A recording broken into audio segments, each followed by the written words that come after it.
All right, welcome to my book club. I'm Dylan, here with my brother from another mother, Keith. What's up, buddy? I'm here with Dylan, the Nina to this pod.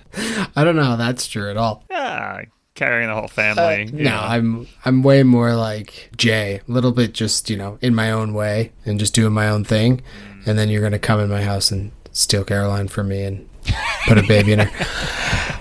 Getting ahead of ourselves here. At the Buddy Book Club, we're breaking down some bestsellers, and this week we'll be discussing 2021's Malibu Rising by our girl TJR, Taylor Jenkins Reid. If you'd like to recommend a book for us to read or reach out to us in past episodes, you can visit our website, buddybookclub.com, or slide into our DMs on Twitter or Instagram, Buddy Book Club Podcast. You can listen to us iTunes, Spotify, wherever you get your podcast. Download, 5-star reviews are nice. Malibu Rising. I didn't do a book report, and I think it's on me. And honestly, hand up. What can I say? My bad. And if we're in the trust tree right now, I cut the last book report because it was so bad. Oh, really? You did? I listened to it and I was like, what the hell? Who said that? Oh, I said this. Oh, that's pretty bad. Oh. So I just cut it. Why it just didn't make any sense. It wasn't funny. That's why it was so good. Well, if you had just shit on me more, it would have been funny and I would have kept it. But you didn't. You were just like, that's a D. And I was like, yeah. And then we just went on. Nothing else said about it. So it wasn't funny either. It was just like sad. I was like, all right, we're cutting this. Oh, that's too bad because I think that was the only failing grade we've given. Yeah, I needed you to almost shit on it more. I think I didn't realize how bad it was until I listened back and I was like, oh yeah, it makes sense. Yeah, I mean, I didn't want you to pull a June Riva here and to take a bottle of whiskey into the bathtub. Well, I edit it. I do that every time I edit. I'm like, Jesus Christ, this guy sucks at talking. And then I realize it's me the whole time, so that's fine. Malibu Rising, 403 on Goodreads. I feel like probably one of her Taylor Jenkins Reid's lower books. I also didn't realize she has a bunch of other books besides the big ones, which is Seven Husbands and Daisy Jones and the Six. I didn't realize she had a bunch of other books. This has been kind of sitting on our waiting list just because we love the other Taylor Jenkins Reid books that we've read before. It's getting a bit summery, kind of has a summery vibe to it because, we're talking about Malibu here. So we went with it. But for those that haven't read it, you should probably go grab it and download, 5-star review, all that stuff, and then put this on pause. But we got the Riva kids, and it's really a story about them during one night in Malibu, but then naturally flashbacks to how they all got there. Without further ado, let's just get into some stock up, stock downs. Keith, what do you get for stock up? Stock up. Sympathizing with the worst character. Okay. Mick Riva. Pretty despicable. Pretty terrible person. The fact that they gave him any time at all at the party, that was annoying to me. Obviously, we needed some sort of confrontation in the book. But if I'm them, I'm just like, bro, I don't even know who you are. Like, I'm at a party. I'm not wasting my good time with you coming in here and making it all negative. Not that everything was positive at the party and there was a fight currently going on, but that's neither there. I just didn't like that they were like, he's like, I need some of your time. And they're like, all right. I'll be like, no, go fuck yourself. Yeah, I think at one point he says, you're not going to call me dad or something along those lines. They were calling him dad, which the other thing I didn't like. I was like, no, Nina's your dad. Like that. You're not allowed to call him dad. Yeah, maybe Nina doesn't call him dad or someone doesn't. He's like, you're not calling me dad. He's like, you have to be present. Like fathering a child doesn't make you dad. You know what I mean? Right, you have to actually show up and do something. Right. But that's not the reason I sympathize with him. But his mindset when he was taught, like when you're in his head, it's familiar to me. And the reason why I realize it, and it's not because I want to leave my kids and any responsibilities, which if I had kids or responsibilities, I would. But it's because his mindset is very similar to what my mindset is when I start a diet or workout routine. It's exactly the same. You go through this whole this whole elevated state of happiness and everything's going to change and you're going to be like a good person. I'm going to start eating healthy and I'm going to work out more. 3 weeks later, I'm 6 slices deep in a pizza, and I'm like, I'm a good person, though. It's okay. You're okay. You tried. And then 2 months later, I tried again, and the same thing happens. So it's just that similar routine that you just keep on going back to, and that was what he was doing. And I was like, oh, I'm Mick Riva. So it's pretty pathetic for both him and me, but at least I could sympathize with that. Stock up.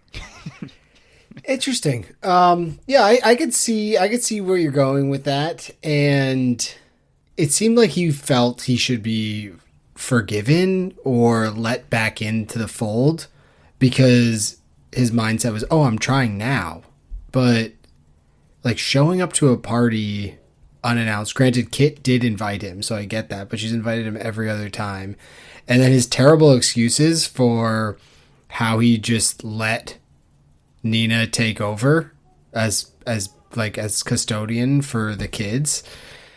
It was pretty terrible. He is probably just so selfish and so narcissistic and vain, all those factors, because I really don't care who you are. If you have kids, you have to do something to support them. So if he doesn't want to be in their life and he just wants to live his own personal stardom life, go for it. But financially support them at least. Yeah, I was thinking it would have been more of interesting if he had supported them financially throughout and then showed up and he's like, well, I gave you money, but then their thing with the like, but you weren't a dad. We would rather have you as a dad than money. That would have been more of an interesting, because it's black and white. He's the worst person of all time. Like there's no, you're not going to be there and you're like, well, maybe they should forgive him. I was just like, no, this guy sucks. Like, I don't care. He could say literally anything here and it doesn't matter, you know? Yeah. Plus he burns the house down. You know, he just burns the whole house down at the end. Burns Malibu. Like what a terrible guy. Yeah, I'm with you there. My first stock up, speaking about burning Malibu, my first stock up is salt. Stock up for salt. Oh, okay. I guess specifically salted almonds, which is the difference between a salted almond and a raw almond, is salt. I'm sure that surprises no one.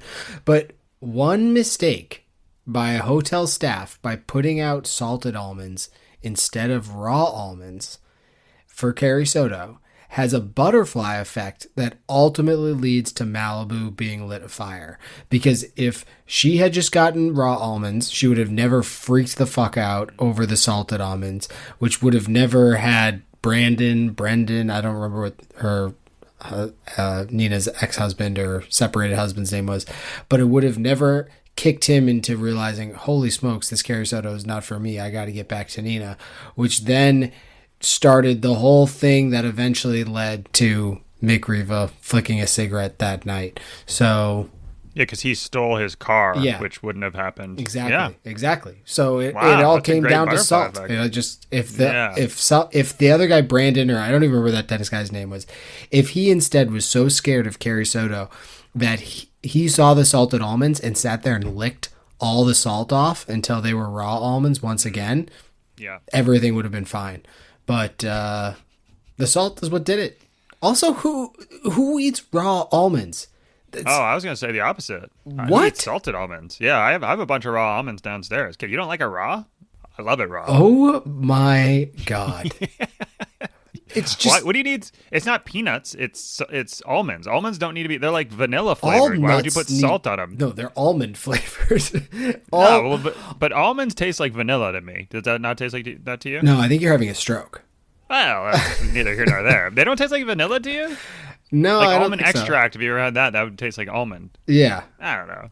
Have you ever had the S-shaped cookies or like an almond croissant? Those taste like vanilla.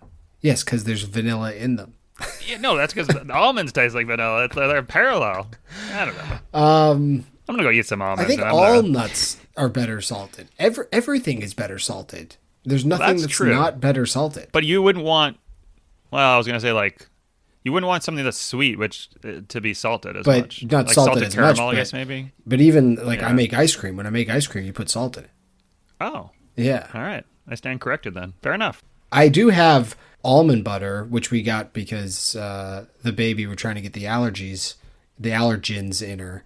And it's just ground almonds, almond butter. Mm-hmm. It's quite delicious. There's no salt in it. It is quite delicious. Oh, okay. Does it taste like vanilla? Kind of, actually, now that you think about it. No. Oh, we're back. But I do sprinkle a little salt on. I don't know. Whatever. The point is everything's better with salt. And yes, you're a psychopath. That's as simple as that. And potentially having a stroke. What else do you have for stock up? Being told you have a good outfit stock up. Kit dresses up at the party and everyone is telling how good she looks. Yeah. I mean, this is huge. Big. Getting gassed up about your outfit or what you're wearing, it's such a big confidence booster. And the 3 or 4 times that's happened in my life, let me tell you, that was probably the best times of my life. You come in, I would be like, holy shit, that's Like, I didn't think you could like rock that like shirt. Like, All oh of wow, these, that all of these happened before the age of 12. It was like, nice Ninja Turtles t-shirt, Keith. You're like, sweet. I can Thanks, guys. literally tell you on that one hand the times that happened. I went to a party once and I wore salmon polo, and I think you probably noticed this that at work I wore salmon all the time. I got complimented on it. People were like, "Holy shit, that's a really good color on you." From like, I think it was a girl, maybe a guy too, said it, and I said, "This is the only thing I'm ever wearing again." I bought like 5 of those polos. Do you know how I know that this memory really was important to you? You've told it on the podcast before. Yeah, so that's one. How about you? Do you have any? No, not necessarily. I gas myself up. You know what I mean? That's just Good for you. that's just the kind Wow. of person I am. So That's pretty nice. whether it's I don't know true that, or kid. not, you just gotta be like, dang, I'm looking good today. But if you say it in front of the mirror every morning, it works. It's words of affirmation. But I will want to finish up on this point. So I did like that she was going to have a good night because she was getting gassed up so much. But Kid goes to Nina and she's like, how do I look better? And Nina's like, are these your favorite jeans? She's like, yeah. All right, great. Let me cut them down and make them jorts. I'd be so fucking pissed if Yeah. someone did that to my... Like, I have 2 hold pairs on. of jeans. That's it. I have like 8 other pairs that I never wear because they don't fit right. So give me these shitty... Like, take the other 6 shitty ones I have that are either too big or too long or like don't fit comfortable and cut those. Why are you taking my best jeans and cutting them? Also, it's Nina's house. Just give her some clothes. She just Or that, she yeah. takes scissors to her entire wardrobe, as opposed. It was really a she's all that moment. Oh, that's takes true, yeah. takes the glasses off and lets the hair down. Is like, oh my god, Kit's hot all of a sudden. But they're in Nina's house, and presumably they're definitely sisters. That's not presumably, but presumably they're of similar sizes because they're both athletic build. Nina may be smaller, whatever the case is, but that's because she's less sporty spice. But there's still, then it's okay. It's a little tighter. Like, you must have something. Why just start taking scissors to your daughter's clothes or your sister's clothes? It makes no sense. So, but at the same time, it was a makeover, a quick makeover that worked. I don't know why it took Nina so long, because Nina's such a maternal figure to step up and help Kid out here. It's like if your buddy's still wearing pleated khakis, you say, okay, hey, you don't wear pleat. Like, pleats that's 1990s stuff. Get the flat fronts or whatever the case is. Kid got lost in the shuffle a lot, so it seemed. And I understand Nina was hard at work, like actually working, and then being a public figure / like eye candy for gross, disgusting men. That takes a lot out of you. And then having a husband that you doesn't really care for you, that you're then having to support as well. So yeah, Nina had a tough road for her. Yeah. Speaking about tough roads, my next stock up. This was a stock up or stock down a year, so you're gonna have to fill in the second part. But the first part is fool me once, shame on me. Or shame on you. Fool me twice. What happens at fool me twice again? Then you won't be fooled again for the next time that you're fooled.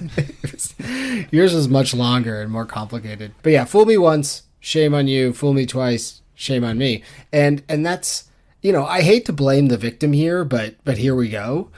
Why the hell is June taking Mick back? Or the whole continues to want him back even after she kicks him out again for cheating?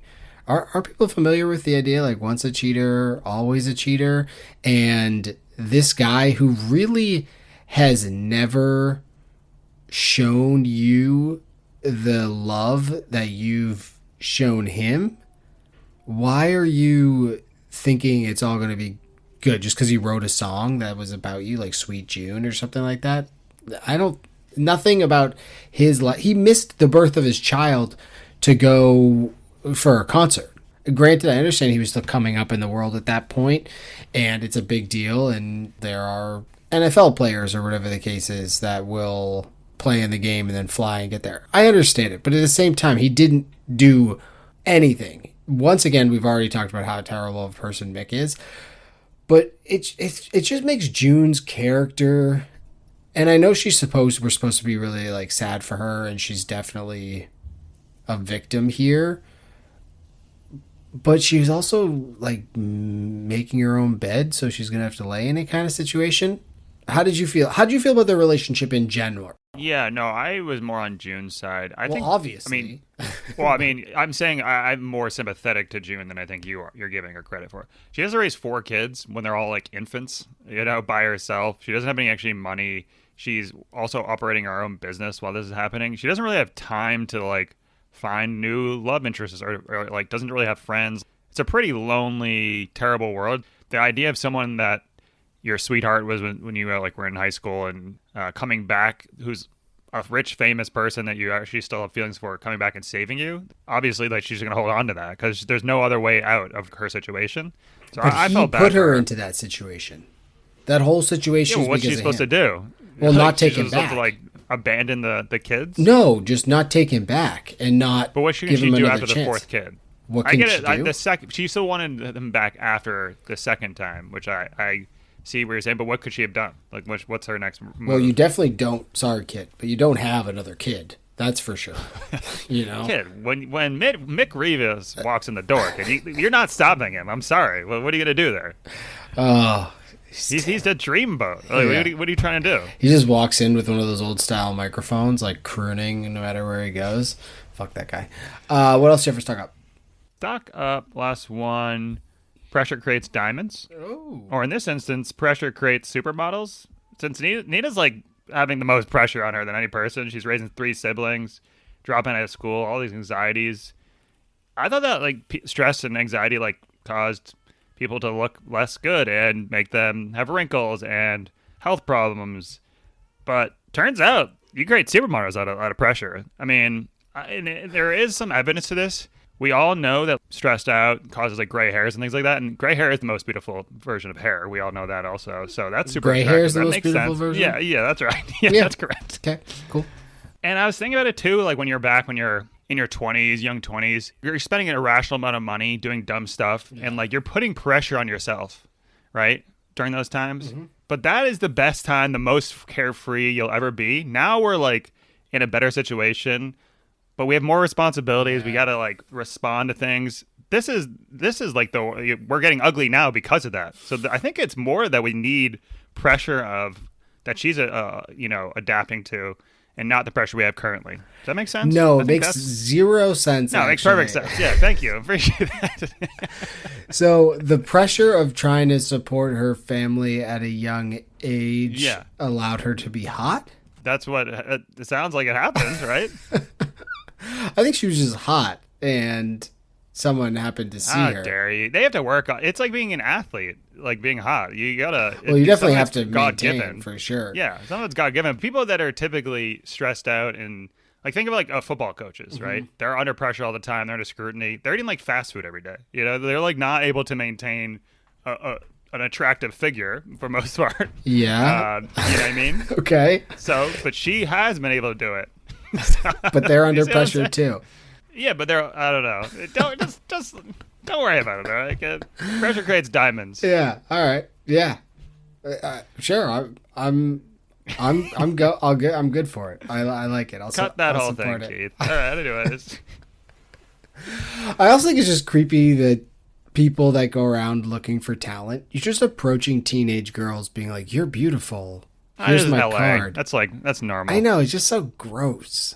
It's so creepy. And she explains the guy as not being creepy. He said it as if she was like a painting or something like that, which I don't know how someone does that. Well, if you're like this person has a really good voice, I guess I could It's see different that. when it's your body. Like you have really nice tits and it's like, huh? You can't. It's gross. Yeah, I think if you're maybe of like we're all prudes here, so I think if you're like a French persuasion, you're just like the human body's beautiful, and some people have or God crafted a better version of it. So I gotta show this off to people. Yeah. You know? Well, you're close to LA. You should walk around and see what happens.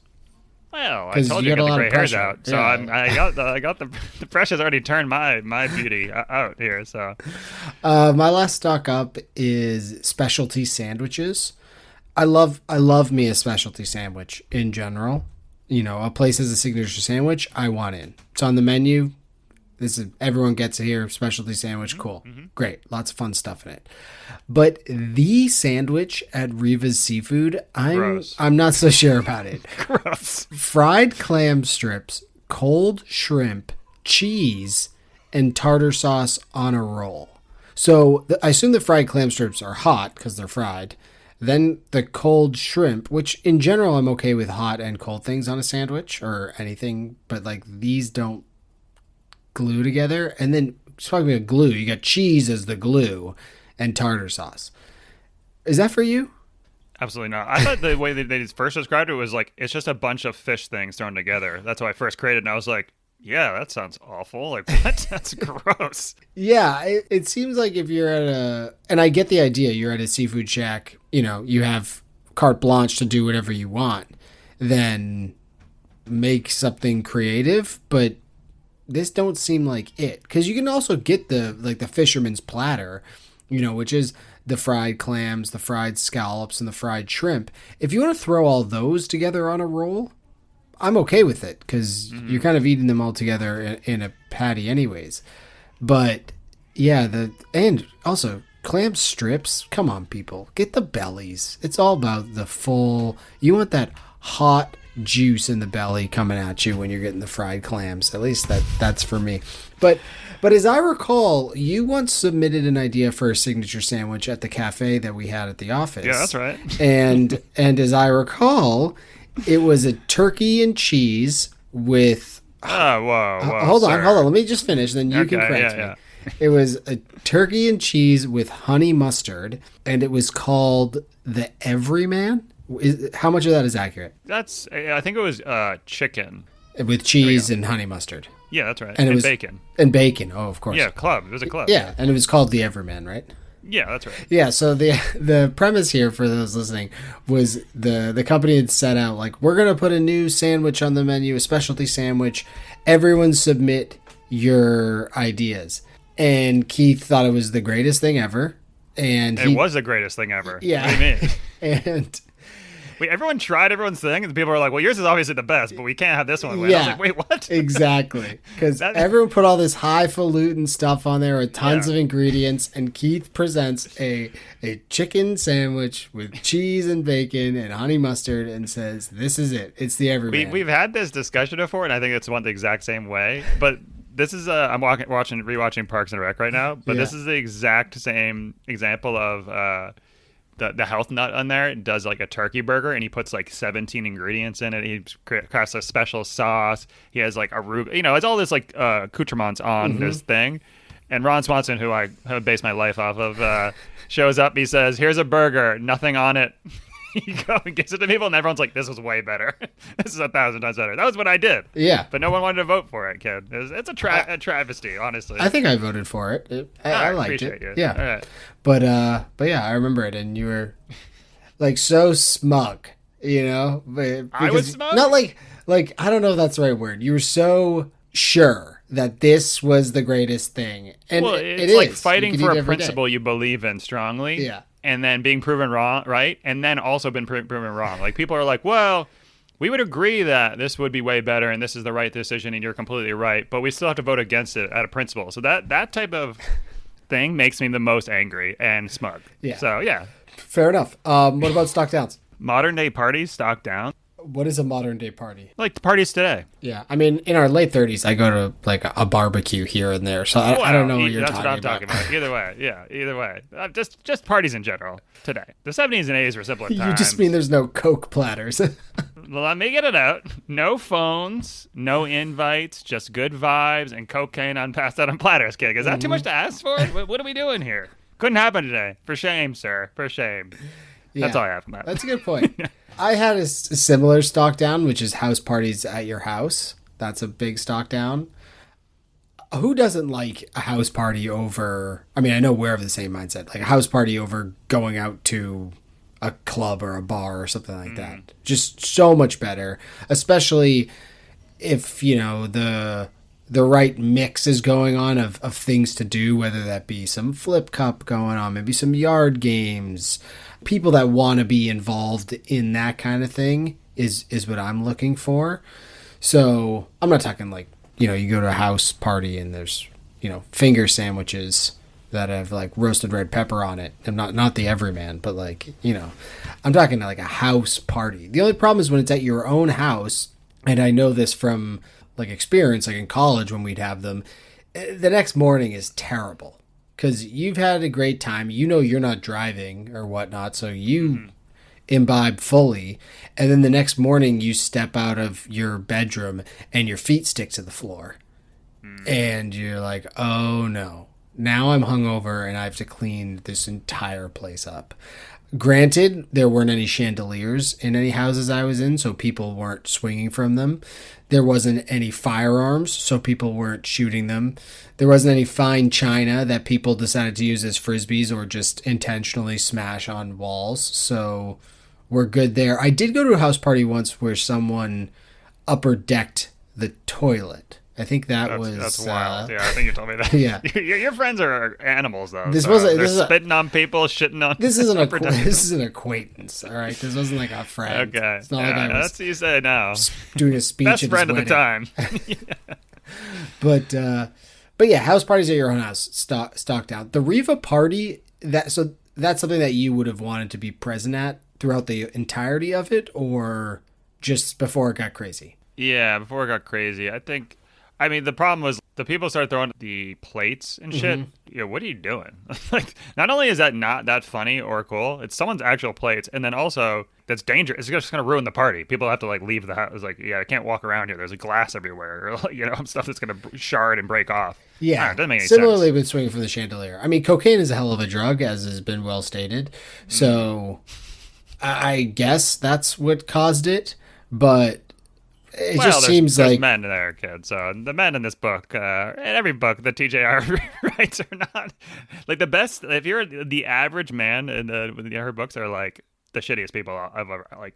Just average shitty, just terrible people. And then there's like the below average, or then you got Mick Riva. Yeah, I think there's only one nice guy, HUD, but he steals his brother's girlfriend or ex-girlfriend, so like maybe that precludes him from the list. It wasn't a stealing, it was also like cheating while they're dating. I'd been fine with it if they broke up. I'd be like, whatever, I don't care, who gives a shit. That was a little bit much. Yeah, the only nice person was the guy that Kit kissed, right? Yeah, and that's not a real person either. That was the one character I was like, this is the only person that doesn't seem like a real human. Yeah, she's like, that kiss was fine, I just don't ever want to kiss you again. And he's like, that's cool. And I'm like, I would be we talked about it in the last episode where you go torture yourself. I would be torturing. There's no way I'm like, that's fine, no big deal. I'd be like, Jesus Christ. Yeah, you'd say, oh, that's fine, no problem. Did I hear there was a handgun around this house somewhere? How much cocaine can I take before I die? Great, cool, thanks. Give me more than that. Yeah. Well, it's especially because it's not, oh, that was a kiss and don't think I'm down. But she went from kissing you to, no, I'm a lesbian now. Which is, Well, she didn't say that. If she just said I'm a lesbian, I've been like, oh, well, I can see what you're doing. It's not a big deal that you're trying it out. Now you know it for sure. But she was like, no, the kiss was fine. I'm just not ever gonna kiss you again at all. She didn't ever explicitly say anything about it. It was like, oh, okay. Well, I think she insinuated, right? She was like, I'm not into you. Like, I'm not into men. That's. Yeah, maybe. But then you don't know what the chicken or the egg is. Was she a lesbian before she kissed you, or was she a lesbian after she kissed you? Because if you like Costanza them, or Costanza does the other way, he turns lesbians. Either way, yeah, not great. But he was the only redeeming male in this. Every man at the party was a total piece of shit. Started out just being bros, and the next thing you know, they're just destroying the house. Obviously, we have Mick Riva. He's a terrible person. We have Nina's ex-husband or separated husband, who's a terrible person.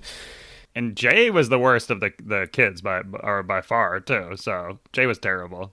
Yeah, and then Tareen's husband, the like record producer, he was probably the only other good person. I don't remember. He just DJ'd at the party. Basically, that was his job. He just DJ'd at the party. So, yeah, not a great look for the guys in this one for sure. Granted, there's not a ton of redeemable characters. Obviously, Well, Nina's like a saint. Yeah, Nina's. I thought June was great. June is fine too. So Yeah, June was just you didn't like June. I think June was put in a tough situation. for sure. She made the most of for it. sure, no question. But just her character, she just didn't have a lot. I appreciate that she remembered the cakes for her kid's birthday and made the cakes all the time, and to do it all being a functioning alcoholic. That's what I was good gonna for say. her. I respect anyone that could be a functioning alcoholic. Let me put it out there. Respect. Yeah, it just I don't know. I feel like her character lacked some of the depth that the other characters had. So that's just me. Did you have any other stock downs?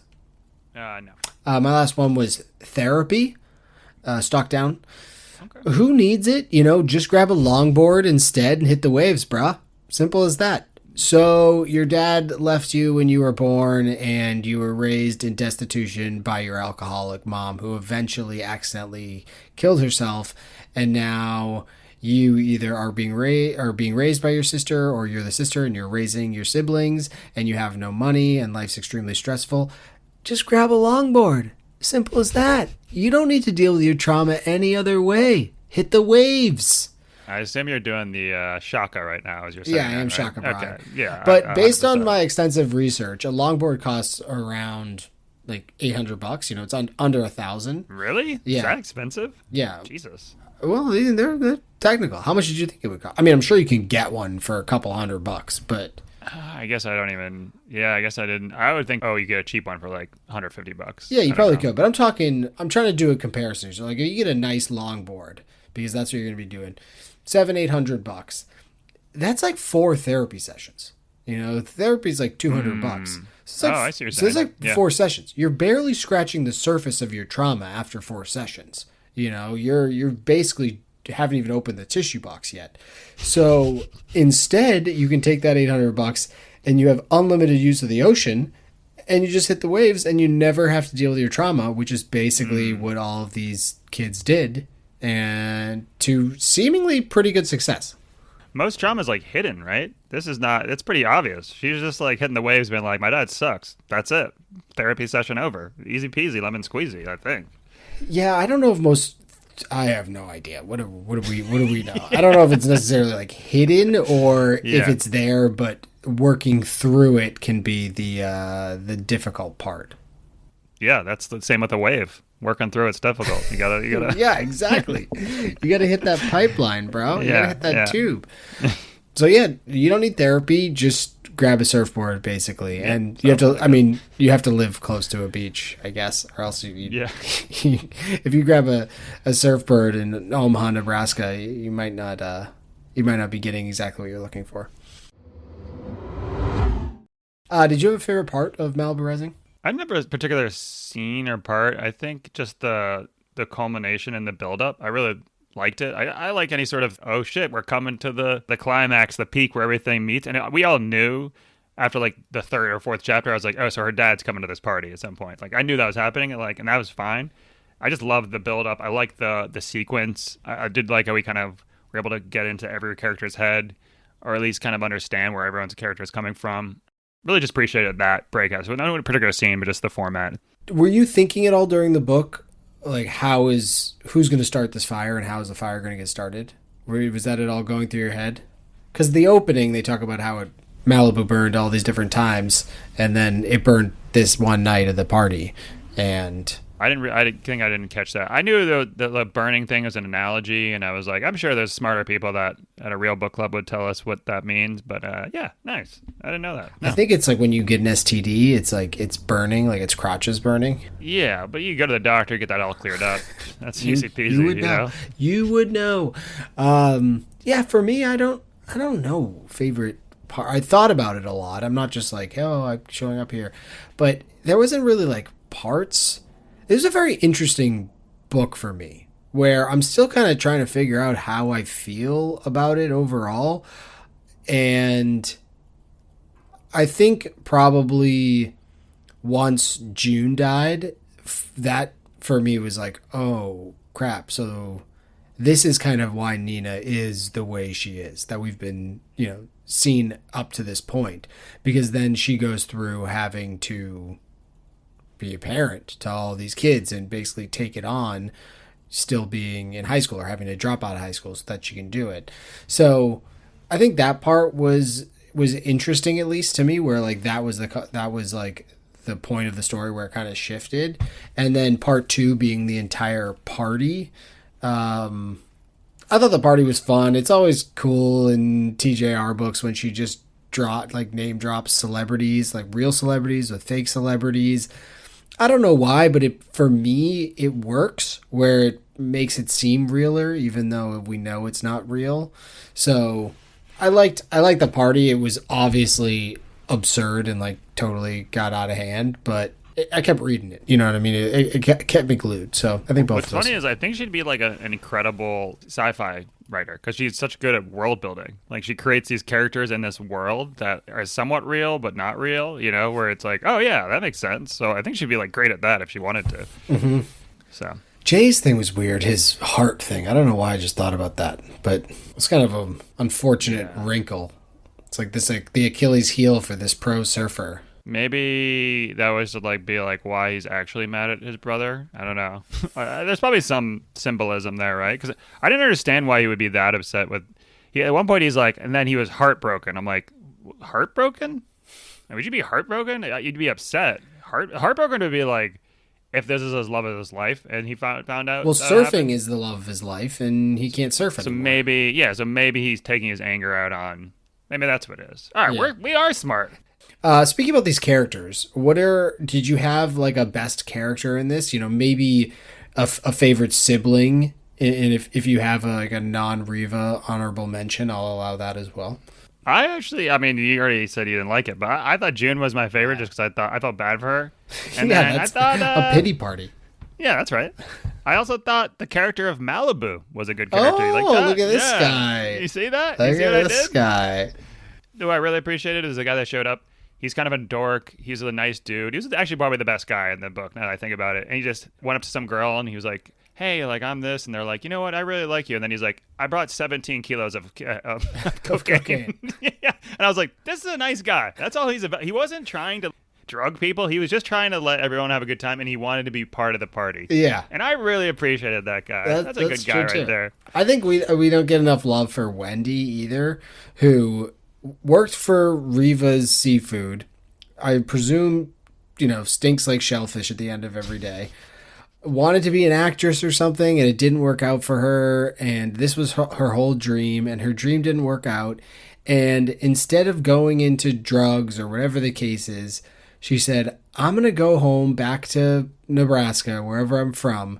But before that, I want to do 2 dudes at the same time. And she went to a party with that. Did it and got arrested also, but at the end of the day she got what she came for and is able to go home happy. So I respect it. That's beauty. And that's right there. That's like the French persuasion kid. Like I said, that's just beauty. That's all that is. So good. Did you have a favorite Riva? Probably Kit. Yeah, I think it has to be Kit. Although I didn't really care for Kit. Was like, it wasn't her turn for the wave, and then she's like cut everyone and was like, yeah, I'm badass. That's just kind of a dick move. That's not like showing it you're assertive. Yeah. That's the opposite of that. It just means you're a dick. I didn't get that part. Yeah, I guess they're trying to show that she didn't want to be stepped on anymore, I guess. I don't know. Yeah, exactly. I think that's 100%. But you're still supposed to wait in line, I'm pretty sure, to surf thing, right? In wave culture, I think the idea is once someone has caught the wave, that's their wave. Like a bunch of people can go for a wave. Okay, gotcha. I didn't know that. I thought there was a line that was like, all right, I get the next wave, and it could be a good wave or a bad wave, but if it's just whoever's up. So if like a really good wave comes, you can't just be like, I'm cutting the line because I'm better. You can't just do that. But from what I've seen of surf events, not like competition, but people surfing, is like a bunch of people might paddle into a wave. Some may catch it, some may not. But if someone catches it, then there's kind of like a right of way as well. Like the wave's going one way, so you go with that, and you don't like cut in front of somebody on the wave. I don't know exactly though. Someone let us know how what like the rules and regulations are of waves in surfing. But yeah, I think Kit was probably the best. She had it hard. She was no one looked at her as really anything, and she was probably the best surfer out of all of them. I think that's probably what it culminates to at the end, that, HUD's now going to go and film Kit, and Kit's probably going to she's going to be the Goldilocks situation where she's not only the star athlete surfer, but she's also the babe that can be, the model as well. I thought for sure that Mick was going to show up and hit on her. I thought that was going to be hilarious because I'm like, oh yeah, he's such a piece of shit. This is definitely happening. Like, that would have put the cherry on top. He just says like, "Who are you?" And she's the only person. I guess that's probably worse. To be fair, yeah. Way worse. Who Ew, are you? Gross. Who are you? Yeah. Oh, terrible! What a terrible guy. What about loves? Love, hate, Malibu Rising. What'd you love? I've said this before on the other TJR books, but what can I say? I just like her as a writer. I mean, once again, if you describe this plot or this concept to me, it sounds like my worst nightmare. It's like a movie trailer voice comes on. It's like 4 siblings fight to survive on their own in this coming of age story with zero plot. Like that's what the movie trailer would be, right? Yeah. And then it culminates in the one wild party. I'd be like, pass, hard pass. Don't want to read. Don't want to see that. Nothing. But then you read it and you're like, it's a page turner. I like every part of it. I was happy to be in this world. There's a lot of shitty characters, and you're angry at them. There's a lot of good people that you're rooting for. Just a lot going on, and we already talked about it. And even with the fact that every dude in there, I'm like, oh, that could be me. And then they're like, oh, it's the shittiest person of all time. I'm like, well, I can't really relate to any of these dudes. I hope not. But yeah. You already said you related with Mick Riva. Well, yeah, right. She puts a mirror up to my face, which I don't really care for. I don't like it at all, honestly. I like the way the story was told. I like this idea that it's all in one day, but then flashes back to tell the family history and give depth to the characters. So we're experiencing it in terms of a timeline from that morning of the party until midnight or whatever the case is. But after a few hours, we go backwards in time and we get the rest of the story. So I thought that worked for me. I enjoyed that way of telling a story, and it's not novel by any means, but I think it worked for this one. And I feel like she's done. It's similar with Seven Husbands and Daisy Jones and the Six, right? Well, I know Daisy Jones are like doing interviews, and then there's flashbacks. So yeah, so I'm for that. Did you have any other loves? I kind of liked Carrie Soto. That's her next book. I was like, wouldn't hate hearing more about her. She's kind of basically, I don't know if you saw that tennis movie with Zendaya in it. She's basically Zendaya in that tennis movie. Was it good? It wasn't for me. Okay. A lot of people really liked it. And I was like, this movie's not for me. I'm not going to say anything else So for that. she's like it, and you want to know more Well, about I like her, but Zendaya's you didn't character. like the movie that you think it's like. I can get that. Caroline said she liked Carrie Soto is back. I thought Carrie Soto was a psychopath, which is great. Yeah, which is great. Yeah, I said I liked her. Right? It's a compelling and interesting character for sure. Yeah. Who's the rub some dirt on it when you're hurt. You have a compound fracture, bone sticking out. Just like rub some dirt on it. Go play some tennis. And I think it takes that. I did see there was like the John McEnroe. Connors, maybe it was Connors or Bjorn, whoever the Bjorn or something like that. There's a movie that was good that involved the two of them, and it just showed how different they were and their training and whatnot. But tennis is crazy like that, where you really do have to be, because it's a solo sport, you really do have to be kind of a psychopath to some degree. So it could be interesting. I could be in for Carrie Soto.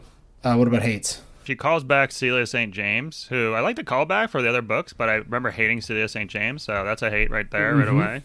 That's fair. I already mentioned, too, the Jay kind of sucked. He didn't really like the girl that broke with him, but he was just like kind of I never get broken up with and I'm the man kind of thing. And he was like pretending he was heartbroken. Come on, bro. I feel like he's supposed to be angry, so he was angry. It didn't really make sense. So I didn't like Jay. What about you? Yeah, I get that. The more I think about it, I'm not sure I really felt that they had super fleshed out all of the characters. It definitely wasn't in the top. Like, this is 3 out of the 3 TJR books we've read. And that's probably, people would say, of course, because, Daisy Jones was so good, and so was Seven Husbands. But I think there's a big gap between them and this one. And I'm not saying I didn't like the book, but and I agree with what you said. It was a page turner. Like I never at no point did I feel like, oh my God, let me just get through this book. And considering the premise is so whatever, it's like four rich white kids in Malibu don't deal with their trauma and have a party. It's like, all right, I wouldn't be interested in that. But it was interesting. It just didn't feel like it was fully fleshed out. And they provided some character depth, but I didn't really understand a ton of I just understood the motivations, but I didn't understand why she didn't go deeper with it to some degree. Okay. Yeah, I can see that. Yeah. It was all just like, it was just so, like you said before, you knew that the dad was going to show up at the party, and we all know Nina is going to have a moment of, all right, I'm going to turn the other way. I'm not going to allow myself to be walked on and to have to toe the line for this family anymore. She needs to break it off. So it's like, okay, cool. She goes to Portugal. Like, okay, got it. It was fun. It was, you know what I mean? It was like a fun book, but it was like watching an airplane movie where I just sat there and I watched a movie on a plane. I was like, okay, cool. It passed time, but I didn't really get a ton out of it. That's fair. I will also say, just to close on the Jay thing, I forgot to mention that he did make up for it completely when the dad showed up.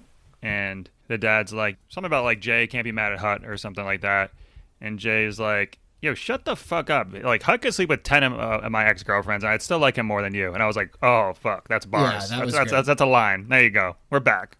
That was the only redeeming thing Jay did the whole book. But other than that. Yeah, it's so good that the dad steps in to be like the arbiter. Yeah, he's like, shut the fuck. And they all can agree they hate him. And I'm like, all right, one respect. thing that you're not going to do is tell us what to do or give us moral decisions here because you're a total piece of shit. What does it all mean, Basil? Did you have any lingering questions? Oh, I feel like we always cover them or I'll bring them up if I. Yeah, the one thing I was kind of didn't directly ask because it was a lingering question was, how is Mick not paying child support? How is he not? It makes zero sense. And I know that there's a lot of men out there who don't pay child support and they're terrible people. I get that. But he is so famous. His ex-wife is struggling so much. She is raising a kid that's not even hers, but it's his. And they're pretty much destitute. It seems like you would do your best to at least attempt to talk to a lawyer and say, Mick Riva's my husband and he's not paying me any child support. Get him in jail. And it would be very easy for Mick's business manager to just say, okay, let's sign a check and just get them off our back. I think June was a proud Italian woman and said, out of principle, I'm not taking money from this person. I don't know if she's Italian. Yeah, I remember her being Italian. She's a proud Italian, and she said, no, I'm not taking money from this dickhead, which I respect. No. You take the money. Of course you do. Well, obviously, I take the money for the kids. But yeah, for the kids, I definitely would. But I respect her principle. Of just not doing anything and buying Mad Dog I don't 45. need anything from you, bud. I don't need anything from you. Easy peasy, lemon squeezy. Did you have a cast for it? Do you want to cast anybody? Ella Pernell for Nina. Do you know her? No. She's like in that what's it called Fallout TV show. She's the main yeah. Girl. I know her. She's also in Yellow Jacket. She's good in that too. And then the three other kids, I couldn't really think of any, and I didn't want to find more young actors. And then for Mick Riva, I did Bradley Cooper. I feel like he's like super likable. Even like in Wedding Crashers, you're like, this guy's kind of likable even though he's a dickhead. So I think that's what you need, someone that's like super likable. Bradley Cooper. Oh, yeah. But you don't know why he's likable, but at the same time, you can see him being a dickhead. Mm-hmm. And then June Riva, I did... do you have people? I'm sorry. No, I don't. No, steamrolling you. Oh. I did... I don't know why this one... I don't think this one makes a lot of sense, but it made sense in my mind. Cameron Diaz. Who's the book for, and what do you rate it? Well, I think it's for... I mean, if I can like it, like I already mentioned, this is the plot is the anti-Keith book. Then I think most people would like the book. I would think. I think you didn't like it as much as I did. I actually really liked it. I gave it 4.25. So I was a big fan. I liked it. I liked the character. I just like her writing. So yeah. What about you? 4.25. Yeah, that's right. That's like, I mean, Even as we talk about it right now, a lot of times I'll change my score as I get angrier thinking about it. But this is like, I'm like, no, I still like it. yeah, I think I'm getting angrier thinking of it. Not that I'm getting angrier. I'm just, my score is going down and down because sometimes we that spent happens. this whole hour chatting and we didn't really chat a ton about the, like, what's going on in the book because there wasn't that much. That means it's a good book. maybe. Yeah, I think the book is for, it's quick. So I think it's for someone that it's a great on a plane book where you're just reading and passing time, maybe pick it up, read a few pages, put it back down. Pretty good beach book. I think this book is for men and women. It's not just like, I feel like sometimes people think Taylor Jenkins Reid books for some reason are like chick lit, but Oh, are they? I think that's the Well, I guess general she does. sentiment. I guess the men thing probably makes it turn people off. Yeah, but this one, you know, I feel like it's for anybody, but I give it a 3 out of 5. So, like I said, I'm not upset that I read it. It moved along, fine. But it's not going to stick with me, and I wouldn't recommend it to someone. If they had said, I love Taylor Jenkins Reid, oh my God, she's my favorite author, and I haven't read Malibu Rising, I'd say, well, you should probably read Malibu Rising. But outside of that, I don't think I'd be recommending it. Well, what's the one that we like? Daisy Jones and the Six? Yeah, that's in my top 10. Daisy Jones and the Six was awesome. Yeah, that's in my top 10. This one is probably equal to or maybe slightly below Seven Evelyn Husbands. Hugo. Yeah, Seven Husbands one. So, yeah, I didn't think it was that far below. I thought it was right on par with that. Works for me. Where we go next? Next, a little bit diversion from what we just read and what our typical books are. We are going The Art of Winning by Bill Belichick. So grab your book, your self-help book. If you're a football fan, Not chick lit. That's for sure. Water is warm. And you finish it, right? Yeah. Yeah. I'm almost done. But I'm just going to quickly spoil my initial thoughts, which is I'm surprised there's so much he talks about how it relates to business. Yeah, I'm going to have a few negatives on that. Okay. Yeah. So you negatives just on finished a big Excel spreadsheet and your boss comes and says, good job. It's You're like, saying the exact same thing I've written down. okay. Well, you can delete it from this one if you want. Classic. But yeah, so we'll be doing Art of Winning by Bill Belichick and we'll have that out soon. Hey, we did 108 for y'all. We're doing one for us, and we're just gonna see what happens. It'll probably be short, and then we got some other fun stuff come up after that. It's summer beach read season, so it should be exciting. All right, Keith. Well, that was Malibu Rising. Thanks for rising with us to the occasion, and I'll catch you for Art of Winning. Alrighty, sounds All right, good. bye now. Bye now.